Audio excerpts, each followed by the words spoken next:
Four, three, two. Hey, good morning, good afternoon, and good night. Welcome back to VIOC Action. This is your boy, Mr. Books, live in the building. One time for the one time count, cool count, quench. And we are back with another amazing show. And of course, today is a very special show, just like any other show. Oh my goodness. I always like to talk to this person, because this person on this show today have amazing news. She always give me all like she would give me the insights on things that like I don't really share with you guys on top of the air. But if you guys follow me on my Instagram, get to see a lot of the insight that she share with me. I share with you guys. It's all cool. And she even taught me about international travel. Can you believe that? Your boy Mr. Ross Books learned all his international travel from the Miss one and only Miss LaVerne Jones. How are you doing today? I'm doing great, doing great. Hey, well, welcome back to the show. I think this is your third time on the show because I just like talking to you so much, man. And That's how you get all the insights. that's how it is. And the thing is, I look at you and known you as the Miss. Let's see. I'll tell you that the Miss Olympiad. Like you're the one with the most experience in anything dealing with Olympics, literally. From the ins to the outs to the lefts to the rights, you're the person to go to for the most Olympic experience. And that's what I like because you just got a whole different point of view on everything. Whatever the year is, whatever the situation is, whatever the season is. And that's why I like to talk to you. Yes, yes. Well, thank you. Throughout my track career, you know me as a track queen Mm-hmm. in And this, in the sports. Yeah, just the experiences, been there so many times. So yeah. so let me ask you, since you're known as the track queen, right? Not the trap queen, but the track queen, right? Um, hmm so like earning like even earning that title now and looking back through all of your experiences, um, do you even sit down some days and be like, man, I remember back then in Beijing, man, just a moment, and then you just sit down there and laugh where you was like, oh yeah, in London, A B C D, like so what goes on in some days if you do sit back and just think about those moments? Well, I reflect a lot, especially since I'm making my fifth Olympic debut. I always go back and remember the training when I got to the Olympics, how it was just nerve wracking, and as I did each one every 4 year cycle, it got easier, it got better. I got more confident in my sport because I was just growing in the sport. So it became easier. I sometimes reflect on the what shoulda, coulda, but I mean, every day is a learning experience. Every competition is different. So when I reflect back, I just say, well, I did this, I laugh about it, or I did that, which probably I shouldn't have. I should have been more focused. But that's part of being an athlete, a human, just an all around life. That's how life is. No, and that's true, man. Because okay, so what you don't know that what I've been doing is so since the year started 2020, and this is the Olympic year. Every 4 year cycle, this is the Olympiad year. I try to get as many of our past Olympians on the show to tell us their experience, right? Because I thought it was like a moment to give them the platform. So as we approach 2020, Tokyo 2020, which is this Mm-hmm.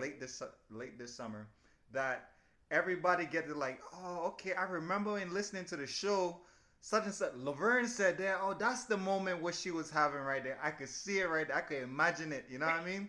So Yeah. that's the type of emotion, or at least the stories I want the people of Virgin Island people to kind of understand, because one of our things that most of us they only know us through the newspaper, Right. and I guess the radio show. 'Cause we on a radio show right now, we check, but um, I wanted to go dig deep because a lot of them only hear about 3, 4 sentences on there. The interview. Oh, so how was your race? I'm like, man, I need to go deeper because people just don't understand. Like you said, like the leading up to it, like all that training that you had to do.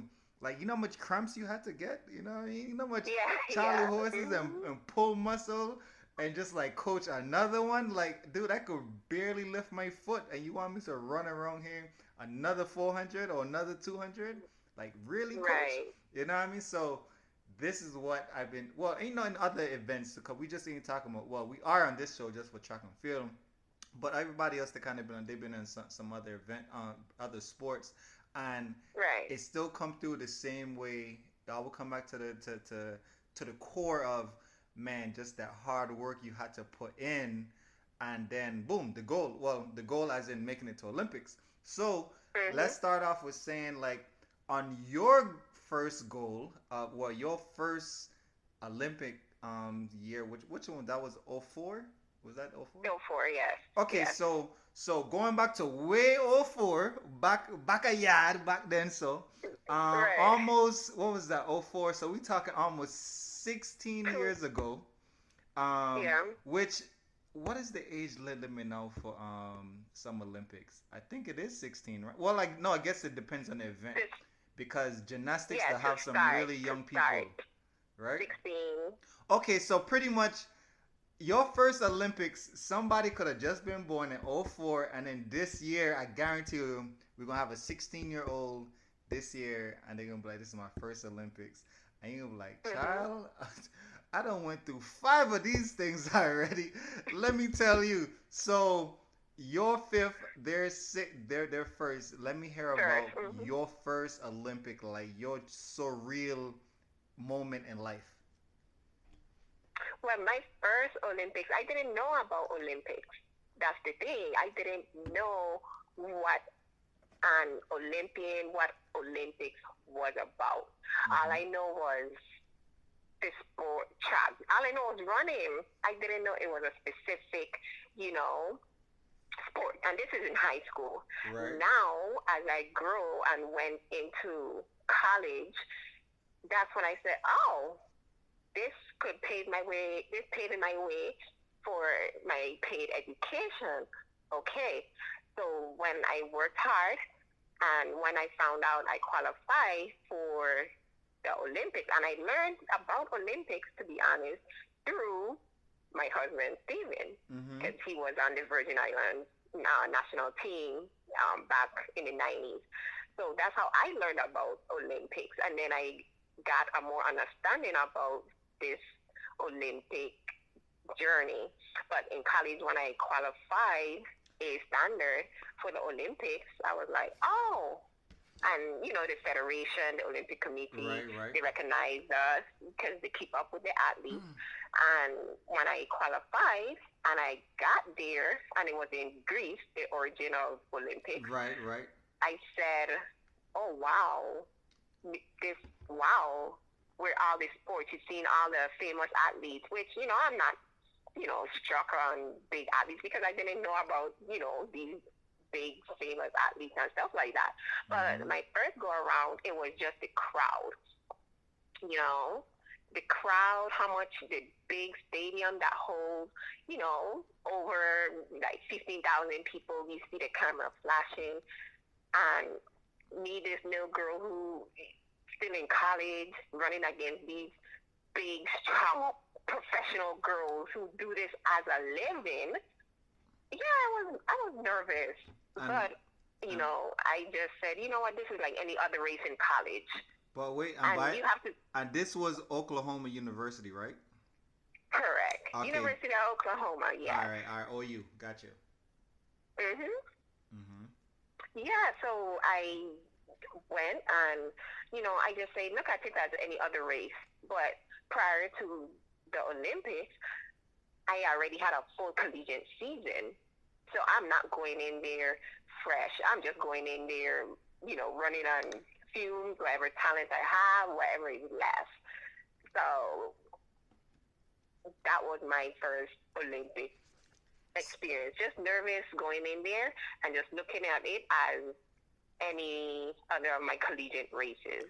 And during that event, during the '04 Olympics in Athens, you did the one and two. I think you came you went to the second round in both the one and two, right? Yes, All right. yes. So being back in Athens, the origin of Olympics, what was the Mhm. opening ceremony like? Because one of the things I expressed in doing this segment, or at least this series of the of the Olympics, is everybody opening ceremony experience. Mhm. So I mean, this was the first time it came back there since forever. So Mhm. if you could remember, what was that feeling like when you actually got into when they was like East Las, well, they probably was like Virgin Island, and then, well, who was Yeah. holding the flag? Right. Well, my experience with that was first before the opening ceremony, you get The the tunnel. Olympic Committee. Mm-hmm. They you get to choose a local garment, right? You wear your local garment, whether it be cudgel colors, but colors representing the Virgin Islands. And when I saw it, and I said, "Wow, this is beautiful." And just leading up to that moment is, oh my gosh, I'm here. You know, during the opening ceremonies leading up to it, of course, you have approximately 50 other countries before you, so it's a long wait. And as soon as you hit the stadium, it's like just everyone cheering. You're seeing all the different countries. It's like an enlightening moment. Mm-hmm. You see these bright lights, these colorful displays, the dancing, the entertainment, and I mean, it's a life capturing moment experiencing that. So that's how I felt with my first opening ceremonies. And then you mentioned that since you're gonna treat it like a regular race, like any old college race, because that's the same way you graduate from university. Um, Mm-hmm. so when being there, you was like, oh, all right, well, this is just a regular race. I'm gonna go out there and then, bam, I gonna run. So when you got to the line though, when they got you the line, whatever lane you was in, like, was you kind of nervous to get on the line? Oh yeah, I was nervous because I remember in my heats, I had one of the top American hurdlers. She's a hurdler, and she also was a 100 meter. She also ran the 100 meter, but her specialty was the hurdles. But she qualified in the 100 also, Gail Beavers, and I was next to her. And you have the Marianne Joneses. These are the top USA runners, So and wait, so I'm you came just in during the time when all of them was out there, like, cause we talking like back then. So like yes. everybody, also Mary Jones was she was in 04. No, she was probably late 30s. Okay. So all right, so these was all right. So you in the races were the top in the world, literally, when you just Half, yes. a young girl from St. Croix out there. So like, yeah, Mhm. I from the west. Them I just here trying to run this thing here and see what's going on, and I ain't gonna let nobody run me up there, man. That's what you were like. No, Oh, I was oh, saying, look at these big, strong women and my little puny self Mhm. running next to these girls, Mhm. Because, as I said, these women, that's their life. They eat, train, track. Yeah. They're training for this moment.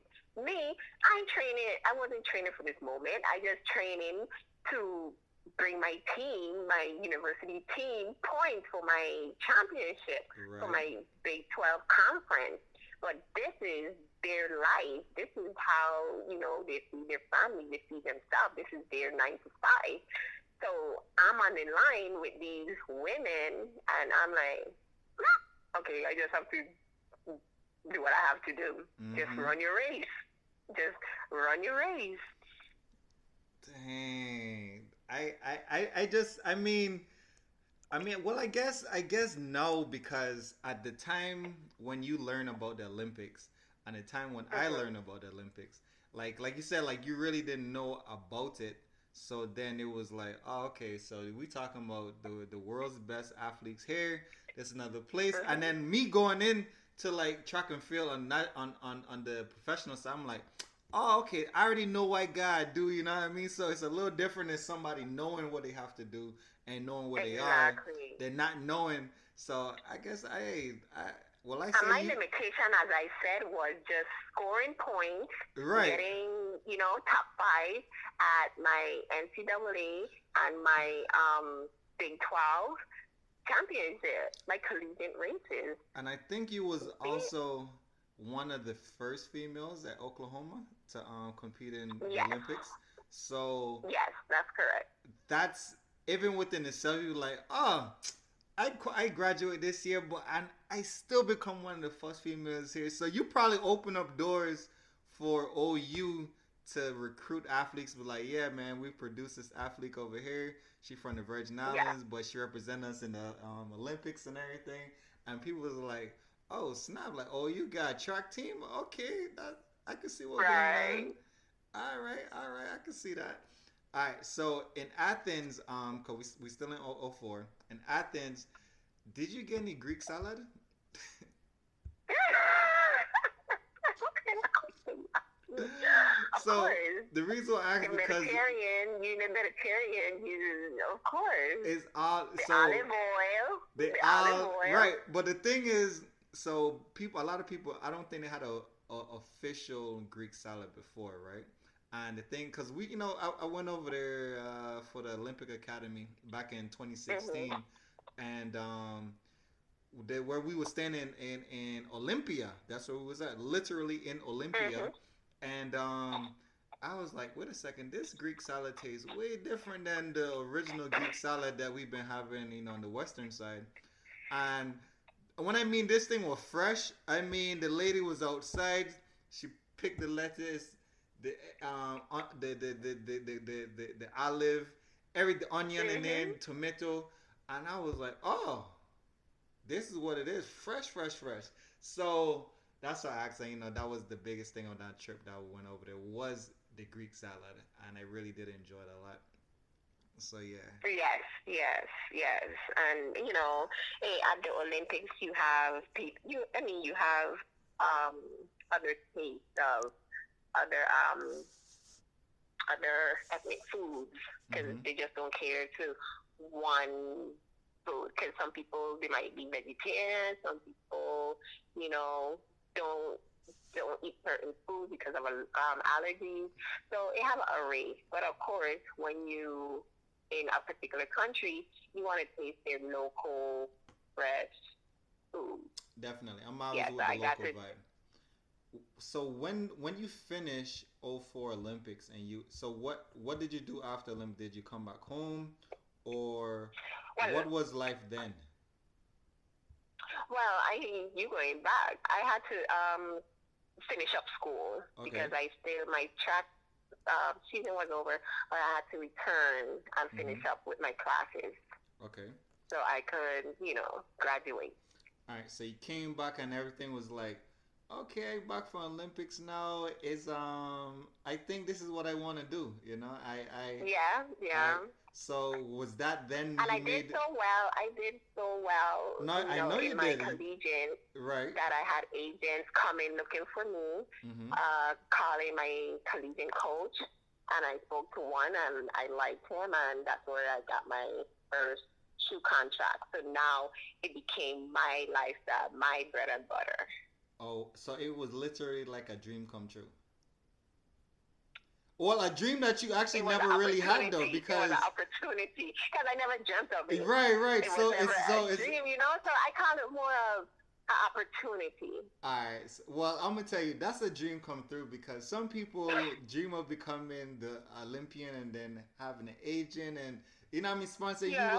like dude, I didn't even know about Olympics. I came here. I did one. I came here. I did great in both events. Came to the second round and this like some people don't even get out the first round. And then he's like, oh yeah, I left there and then I got shoe deal. And he was like, what? Like no man, that's like literally somebody dream today. You know what I mean? Right, right. Yeah, But that's somebody's dream, but at that moment, mm-hmm. to be frank, it wasn't, it wasn't my dream. But it became part of, it just became part of someone else. It is someone else's dream. Mm-hmm. It wasn't my dream, Right. but that dream became my opportunity. There it is then. So Well, look, I took it. I'm gonna give the opportunity for us to go on a quick commercial break, and we'll be right back with Miss LaVerne Jones and VIOC in action. Hey, welcome back to VIOC in action. We're here kicking it with Miss LaVerne Jones, Miss Queen of Olympics, Miss Queen of Olympics, right here, Miss Jones, LaVerne Jones, live in the building, representing the Virgin Islands for our last four Olympics, and we have the pleasure here to talk to you about your experiences. Like we already said, this is Tokyo 2020. It's the lead up to it. I remember. I think we spoke like a year, maybe 8 months ago, and then we were like, "Yeah, man, Tokyo coming up and around the corner. Well, next year we got some preparation." Well, guess what? It's only a couple months from here now, right? And so it's like Yep. surreal. So, do you feel like the butterflies in your stomach again, like what you used to feel? I mean, for the last four times you made it to Olympics, leading up to it, do you still feel those same butterflies, or you like, man, I got this under, I good. No, I don't feel the same butterflies. I Okay. feel more, relaxed because this is not my first, this is not my second, this is not my third, and you just skip fourth. This is my I fifth know, World like you Cup. literally like you got a five fingers, but yeah, look at all the rings right there. Boom, off. Like I don't even know nobody else who even got five Olympics approaches. Well, I have to research that to see who else now that you'll be in that bracket now with that the ranking to see how many Olympics that they've been. So I think that's cool. I think that's a really good place to be in. Um, but not as good as 20, what was that, 2008 Olympics when it was in Beijing, China. And I know that was Hmm. a great year because that was the first year that I actually came onto the national team. And I remember that Hmm. year, oh my goodness, that was one of those years where I kind of was like you a little bit. I just didn't know about I knew about the Olympics, but I didn't know like I could make it to Olympics or like how to make it to Olympics or anything like that. I just thought they were Right. just like athletes that were just like all professional athletes. You have to be in that league and then you just go. I had no information about it. I just didn't know how it worked. But I knew about the Olympics and I was like, okay, cool. Like that'd probably be cool to go to one day. And I remember being it was we was at nationals in university and my coach was like, "Hey man, maybe you should hit up your federation, your national team, and see if you can make it." I was like, "What? What are you talking about?" And then that was the new world right there. That happened in May 2008. That's when it Right. first started. So that was my May. But what about your? This had been in July. So July '08, going into Beijing. What was that like? Have you ever been I mean, to it was. Beijing at the time? Well, China at the time? I want to say yes because that's when became a professional athlete. Okay. That's when I was a professional athlete, and I was doing my European circuit. At that time, it was the Golden League, and that's when I Yeah. was, doing my European tour. I was traveling, competing. So I did get an opportunity to, I think, see Beijing because I've been there about, I would say, four times. Oh, okay. But I've been to so many meets that I'm pretty sure leading up to that Beijing, I was there before prior to that Olympic year. And let me see. And in 2008 Summer Olympics in Beijing, let me see. I Hmm. think you competed in the 100 Yes, and you all my went. Olympics I doubled. I competed in both Oh, the you did the 100 and 1 and 2. 200. You did the 1 and 2 and all of them. Yeah. Ah, okay. Well, That's what I train for. excuse. That's what I train. So, well, let me ask you this then. So, do you think that the one and two? Okay, if you just had to focus in on one event, um, Hmm. do you think that you could like? Do you think it will be a difference in the outcomes because you'll just be you don't have to exert so much energy or running 4 rounds rather than running, I guess, 3 rounds. You know, you got the round one, Hmm. the two and three. Um, so do you think it would be any difference there, or do you like to run many rounds because that's just always how it has been? I like to run many rounds just in case, things happen. And if you don't make it in one event, you have the opportunity to try to fix it or do better in the next event. Okay. So that's why I like, Okay. and we train for both events. So you doing the probability is okay. Well, if I ain't making it in one, I still got another chance. Okay, cool. So you Yes. make it. So you got 50 Hmm. 50. You like you making it this, you making it that, or you don't making it none, or you making it both. So, but now I'm Yes. saying now do you think that okay, say that it was just okay. Look, you had to pick one of the two. That was your main Hmm. thing, and you have to just put it all out there. So you're not even thinking like you're gonna mess up. You just thinking like, Hmm. no, I here I've been focusing on this thing the whole training for 4 years. This the one event. Let's just use the 200. You a 200 Right. meter runner. That's all you've been doing. You ain't gotta worry about no 100 meter thing. You going out there, round one, semis, and then boom, there it is. How do you think that would be? I mean, that would be fine. And the event that I will focus on is the two. The two. That's the event that I would focus on because Mm-hmm. it's shy short of a 400 meter, which I Mm-hmm. do run 400, and the 100 is quick, Yeah, but the that'll be over. 200 The 100 there's you no can't mess up room at for error all. in 100. Yeah, you don't have a second, a half a second to mess up in the 100. At least in the two, you got the double of the grounds where you could still kind of come back from a little trip up. Yeah. But in the 100, once you blink your eye, you be like, what the heck? The race already done? What in the Race done. world? But You I know? call it the long short race. It's the long short race, correct? Because in Yeah. less than 24 seconds is all done. It's all done. Less than half a Less minute. than 24 seconds in the 200. Yeah, less than 24 seconds. In the 100 world class, less Yeah, than less than 11 12. seconds. Right. And that's no, but back then it been less than 12, and then boom, there it is. You know, but Yeah. and that's to put into perspective of people like just because people like well I could count like people well I we've been around and trucking but okay well let's see how long it takes you not how fast because you want to use the term how long it takes you to go from this point to that point and then Right. they're like okay cool but they don't realize like in 100 okay like you said in less than 12 seconds and then we there but they don't understand like you moving you covering a whole 100 meters in less than 12 seconds some people probably only gain like maybe around that 80-meter mark around that time, you know. Me, okay, I'm gonna give him a little bit. 82 meters mark and be like, what? You know, you be like, oh yeah, like you'd be covering ground. We talking about world class, you know. Um, it was funny. So when I used to train, and you know how we all in the blocks, right? So everybody got a great block start, and people don't realize when you push out the blocks, like how Mm-hmm. fast and quick you move in like less in really less than a second, to cover 2 steps, 2 or 3 steps. So when I would show Right. people block starts, or you be like, okay, well you want to race me? All right, cool, let's go. Like Mark, get say you go. They be like, wait, I wasn't ready yet.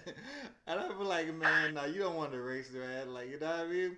Like, cause Right. Right. the type of skill that we using is like, look, those are really some quick steps and powerful steps that you covering a lot of ground in just 3 steps. You already over there by 15 meters and they already on their first step. Exactly. Oh man, that's cool. All right, Like so we need to stop. We need to do foot races. I know, right? Hey, That I so come home and we do so foot races. Coach Durant was on the show. The young versus the old. Look, Coach Durant was telling me how, when of course y'all ran around the same time, and he was like, yeah, when anytime he'll come back home, everybody will want to challenge him because like he was the guy at the time that was running the 100. He ran the 2 as well, but people want to race him because that's what he would do.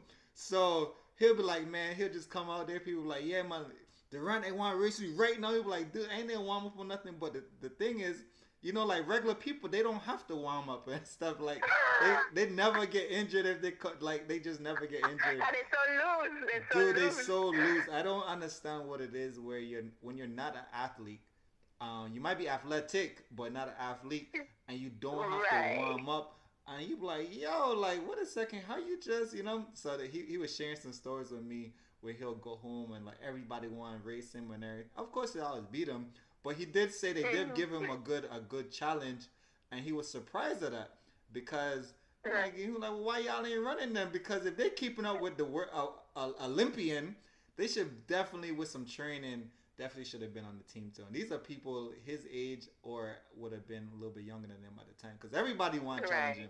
So that was But that's a stigma that we don't see it as something we could do throughout our teenage years, or, we could see it as an opportunity for it to pay our way through college. Definitely. And you have a lot of talented athletes out there, but when you're not educated about it, it just, I know. The talent just, it disappear. It do. It really do. And I think with the show right here, it kind of helps the listeners, kind of understand now like how athletics, the younger guys and girls is coming up, how athletics can take you to places that you never understand or you never even be able to see, but it do keeps you in line because anything with athletics, when you're younger, you got to keep your grades up because most of the time you'll be a student athlete anyway. You'll be a student athlete anyway, and that helps you to stay in school and time management and prioritize your life. So you're gonna want to continue to run or play ball or whatever the situation is. And the time that you can't do that, you be like, man, I need to get my grades together because you're gonna want to go. It kind of sucks if you didn't get to go to a meet and you be like, man, I ain't get to go because I fall in back of I ain't had a 2.0. You know what I'm saying? Right. And that sucks. Like really a 2.0 students out there, all you gotta do is go to class. Really, you should have a 2.0 just by general knowledge. Going to university, if you don't have a 2.0, it's best because you're not going to class and you're just walking all day. You know what I'm saying? And that's a situation that comes. But you can't be going to class every day and not get a 2.0. You know what I mean? Exactly. So definitely out there, but being in athletics definitely teaches you some life lessons. And they actually teach you great social skills too, we lack social skills right now, which I guess we could lead into it, but we lack social skills right now because of social media. It's called social media, yes, but you don't really socialize verbally, and we just text. We text and use image, but no person to person contact, and you can't really do that because say your phone dead now. Right, your phone dead right now. Like, how would you be able to communicate with somebody? Now, you really gotta talk to them. So in person, if you're around somebody, and it's like I've been around, they used to be normal people, but they so awkward now that they can't even hold a conversation because they just so been used to just writing just 3 words and then emojis and everything, and I'm exactly.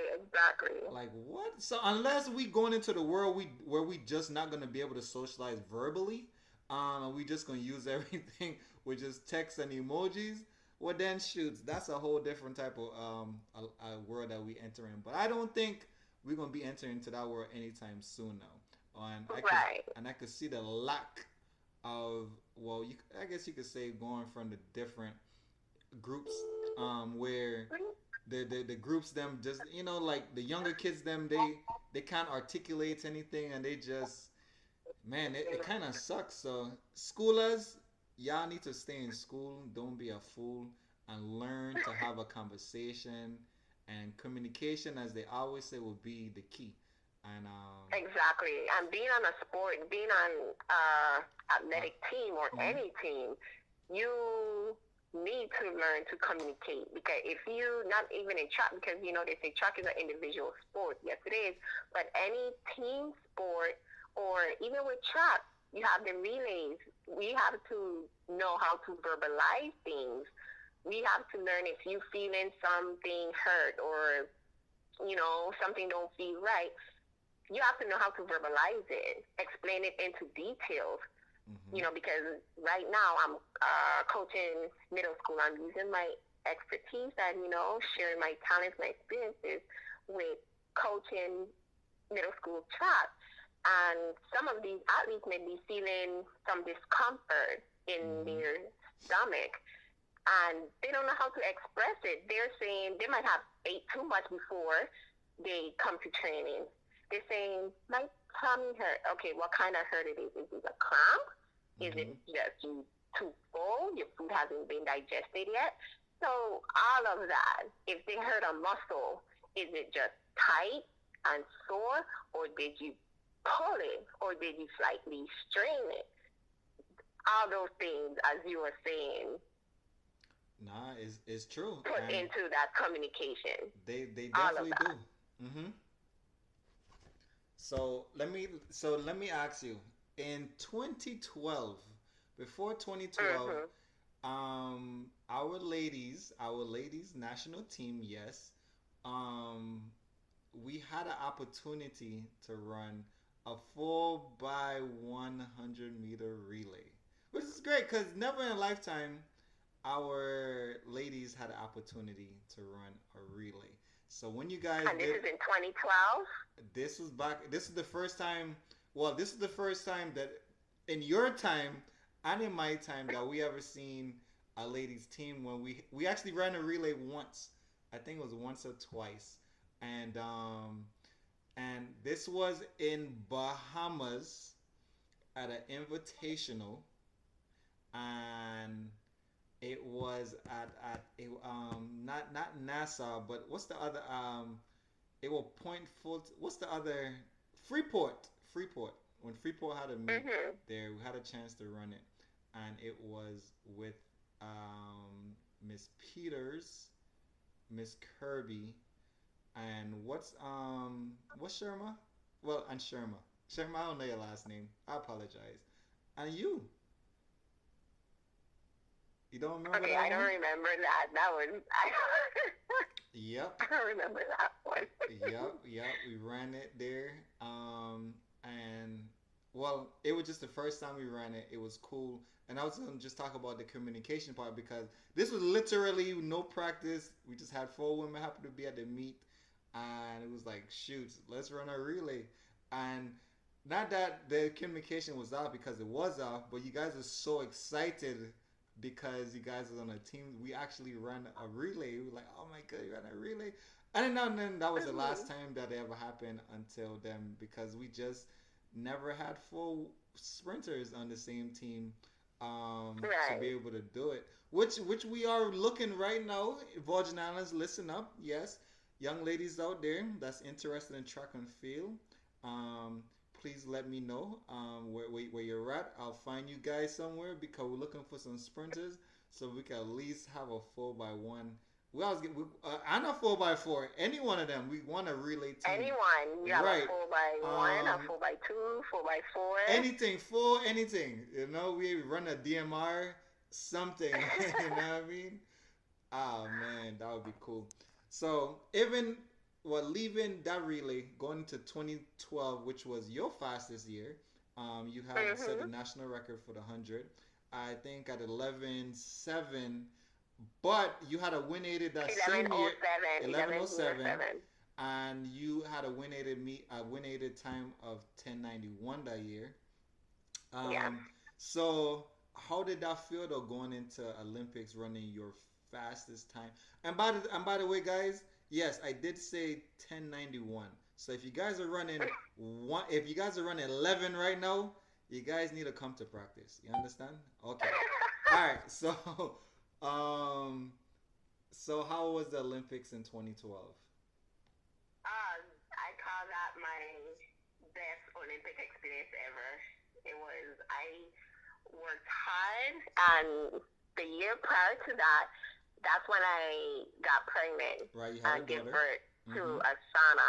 And I worked and I worked and I worked to get back to the fitness level that I needed to be at to one, qualify for the Olympics and beat my personal best Right. in my event. Mm-hmm. Because, due to circumstances, I had a fabulous indoor season in 2010. Right, Fabulous. 2010. Mm-hmm. So I did not want to lose that. I wanted to be back in top level shape so I can run faster. And, sometimes as an athlete, you out to prove something. You out to say, you know what?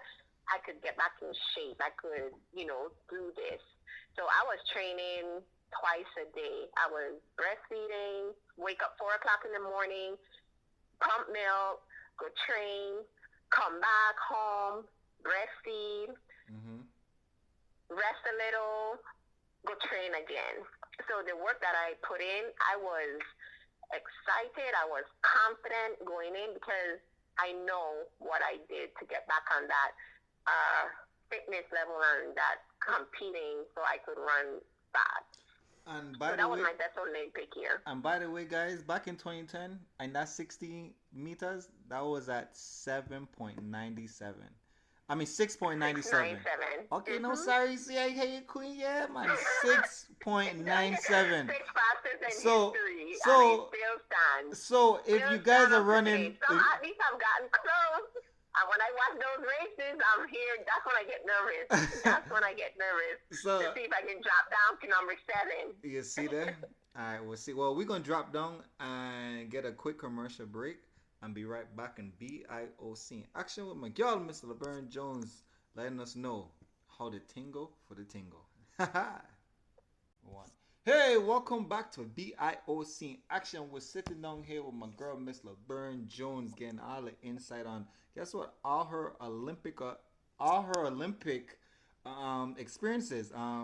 Where we had 4 in the past since 04, 2008, 2012, and now 2016. Miss LaVerne Jones telling me about Rio de Janeiro 2016, which was, I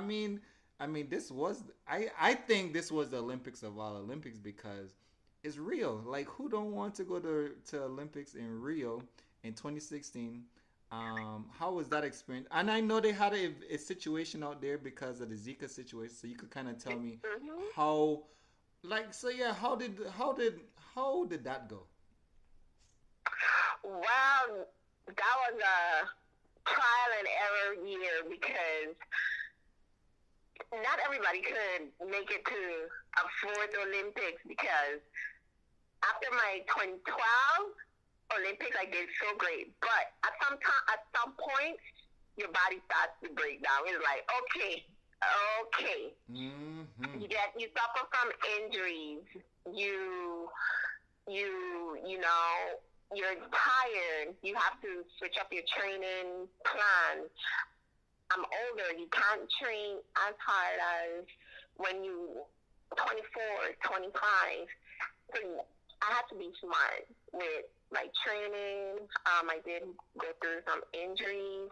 And, at that point, I don't have a shoe contract anymore because of the injuries that I was, that I suffered through. Mm-hmm. So at this point, it's like I still want to make track part of my 9 to 5, but I have to also look at my transition when I'm not a professional athlete. So it was all these things that I had to go through, but I still kept training as my top priority. Oh, wow. And as it went through, I trained hard again. Mm-hmm. The coach that I had prior for the first 10 years, he made some other life, transitions, so he wasn't able to coach again. Right. And just being able to afford a coach, that's the next thing. money coming out there pro bono That every day. time, that time, that time. Okay. Exactly, exactly. So I found another coach who was willing to work with me. I was still doing the European circuit. I was still um, making a little money, but we decided to, as I get paid, that's when he gets paid, and that was a perfect arrangement for me because just training and traveling, it worked out, and I had a great training group Mm-hmm. also. So that one meet I ran, and when I saw I qualified again, I just laid there like, oh, made it again. And See, that's when the burden came off of my shoulder. so it just like you having all of these experiences. That's like everybody's like, oh man, like I didn't realize, like people didn't realize, oh man, like we see her there, but we don't realize what it takes to get there. Like you went through. This is now your fourth one. The way to get back Mm-hmm. there. You have a daughter. Like life kicking in. You ain't got no coach. Coach is like, man, I got to do my life. You got to pay for this Right. coach. Like you got like hustling. You know what I'm saying? And all Yep. of this there is Mm-hmm. still trying to keep calm and not stressing out. I'm like, nah, man. Like Right. this is my opportunity as we started. You know, this is my opportunity, and I'm in it. I'm trying to do it. It ain't easy, but we here. And like you said, you Right. just got in right there at the end and got to Rio. Got to see Rio, went down there, and competed. Even after all of through that, with all the injuries. The injuries is one of injuries and finances for sure. Finances for sure is like athletes' worst nightmare. But injuries, Yes. oh gosh, man. Injuries like the Yes. worst thing ever. And I You mean, can't do nothing. You man, can't do you just nothing. even if you stump your toe, it's like the worst thing because you're like, man, that little injury. You remember Leslie Murray? He did our Yeah. 400 hurdles. Me and Leslie will go to all. He'll be good all season. Leslie would get to the event, just walking. He roll his. Leslie can't walk in her. Every major event we had for the Virgin Islands, Leslie would always roll his ankle just walking or just sitting there and he just get up his ankle buckle. I'm like, yo, like how you do how you just you know what I'm saying? And he was like, man, Yep. I just have the worst luck ever. But the injuries I mean he Mm-hmm. still compete on like sprained toe, broke up ankle, Yep. everything, and I'm like, dude, you a soldier, man, for real. But yeah, man, injuries that I would keep you out definitely. Oh Whatever. yeah, Do because not. you with that injury you cannot train at optimal level that you could train, Nope. and your body is saying, okay, it's already fatigued with the amount of training you put in. You breaking your body down, Oh and when yeah. you get injured. And I've been there. Many athletes have been I there. You have know. Tabari who You was just there want with to Achilles. cry. I'm there with Achilles. Mm. You have Eddie, you have hamstring, Yep. knees. You can't do, and when you rush it, you don't want to rush it, but as I said, that's your bread and butter. If you sitting down, it's like you seeing yourself just, you don't feel right. You don't feel right. So you want to do something. But that's your body way of saying just relax, rest, let the body catch up to what you've Dude. been putting it through, let it catch up on its healing. And I've been there. I rushed through an injury. Mm-hmm. And I traveled to Beijing. That was one of the circuit meet I went to Beijing. I was injured. I could have barely do a warm up. But I was adamant about going to this meet because it's appearance, it's money. I don't want to lose that opportunity. So got there, I was able to warm up a little. I used one of the therapists. What is his name? One of the Dr. top Smith. USA athletes. He won world championship. He beat both. Oh, Tyson Gay. Not Tyson No. Gay. Yeah, yeah. The big dude. What his name? I forget his name. No. But yeah, yeah, yeah. I can't. I can't believe his name slipped my mind. I I know. apologize, audiences. I apologize. Yeah, But this is if it's you research, he was the one that booed him because of drug testing and positive tests, all those things. yeah. And, you know, I use his therapist because top athletes, they travel with their therapist. And I use her to wrap my feet up as much as I can because I was pushing through. Guess what? That wrap didn't do nothing. I came off that Mm. curve, and all I heard was Plop plop. pop, pop. My muscle said, not today. Mm-mm. I barely could have walked off. I couldn't walk off the track. They had to get a stretcher for me. Dang. You know, so that's the thing, and it hurt so bad. I don't know if you ever got hit with. It looked like someone was behind me, and they had a pellet gun, and they like just pop a rubber bullet right in my calf. Yeah, man. I was out. Hey, so as we know, if athletes out there, be aware of yourself. If something is good to ask questions, good to rest. It's good to say, Coach, I don't think, and you not running away from my practice. Believe me, it's a lot of days out there because the worst thing that could happen is you get injured and you can't do anything. So definitely talk up. Right. I know they'll say push through, but look, push smart. How about that? Push smart, and then you'll be okay. You know, that's our recommendation. And some coaches also need to pay attention to if an athlete is being serious or trying to get out of a workout. You know, you could really see that. You have to really pay attention to athletes. Look at how they're running. Look at if their time is drastically slowing down. If they come and tell you something, don't just dust it off and be like, "Nah, you'll be all right." You have to know when to make those calls. Yep. And that's called being a good coach and listening and see what's going on. Because when your athlete's Exactly. down, you down. You know what I mean? Mm-hmm. Shoot. Exactly. So yeah, man. Hey, it's all good though. So Exactly. definitely stay in tune, stay healthy, keep everything up. And yeah, I'm with it. So look, Yep. going in now, we got a couple months left. We're about to enter into the spring season, summer Uh-huh. qualifications, and then the big time is here. What do you have to Mm-hmm. tell for? What do you have to say to some of our audience, our young stars that's on that that's trying to qualify right now? What would you some tips that you could tell them now? Right.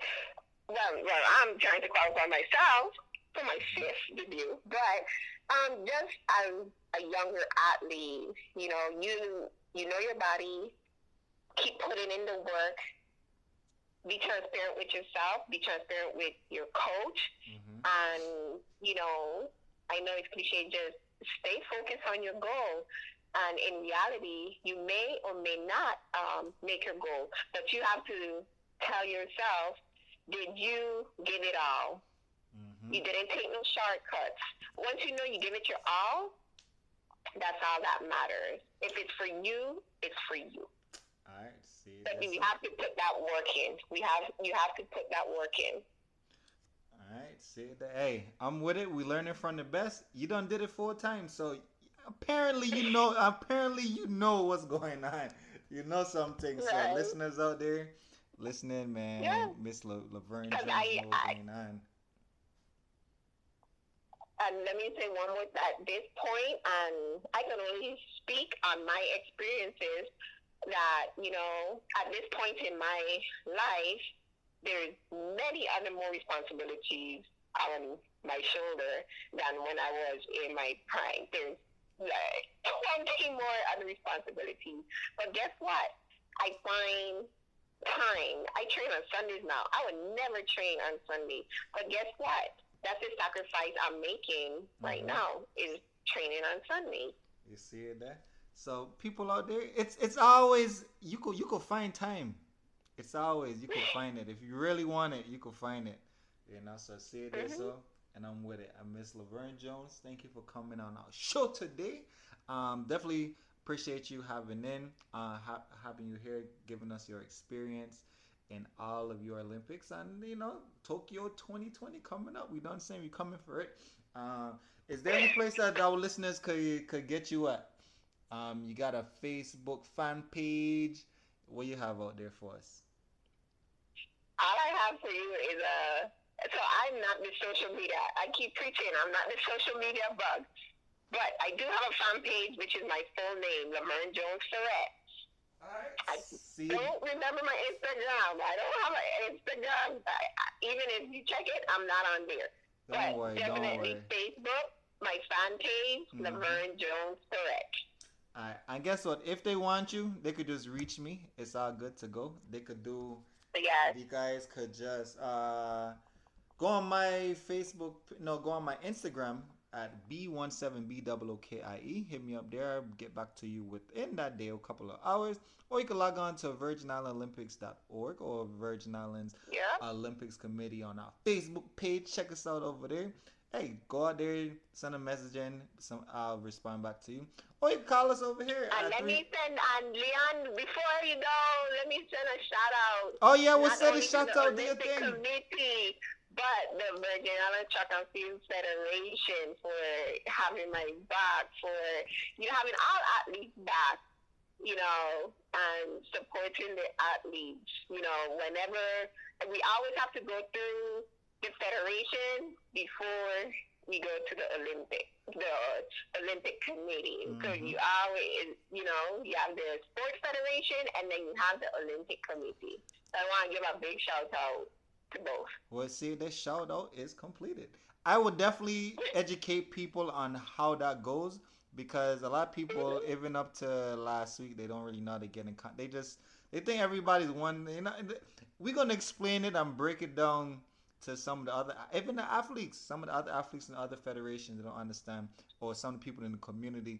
A lot of people out there is lost, but guess what? We cool, cause that's what we're here for. We're gonna break it down to you guys, Exactly. get everybody on time, and then we share athletes with the mainland because you come from the Virgin and live in the States for X amount of years, but guess what? You can still represent us, and we'll show you how to go through the registration and everything, and we'll be good to go. So one the next time if I don't beat you to it, one of the next times I have you on the show, we'll talk about that. And because everybody need to know what's going on, how to get in contact. And like we said, communication is excellence, and it'll definitely be good to go. All right. So look, until next time, LaVerne Jones-Ferrett, thank you for coming. Have a great evening. All right. Thank you. Thank you for having me on air. All right. All right. And those out there, this your boy, Mr. Russ Books. We logging out right now. Catch us here next week at the same time, 12 o'clock noon on 107.9 The Vibe. You guys also don't forget that you guys can call in at 340-719-8462. And like I said, my Instagram is the easiest way to catch me at B17BOOKIE. Look, you log on to our website at www.virginislandolympics.org. Yeah, man, don't forget, if you're on Twitter, catch us over there. And don't forget, remember, hashtag at Team ISV. YSV, that's what we use in athletics. Team VI still works too. But look, Team ISV, let us know that you're talking about the athletics topics. It's all cool. Catch us there, man. We gone. Boom! VIOC action. Hey!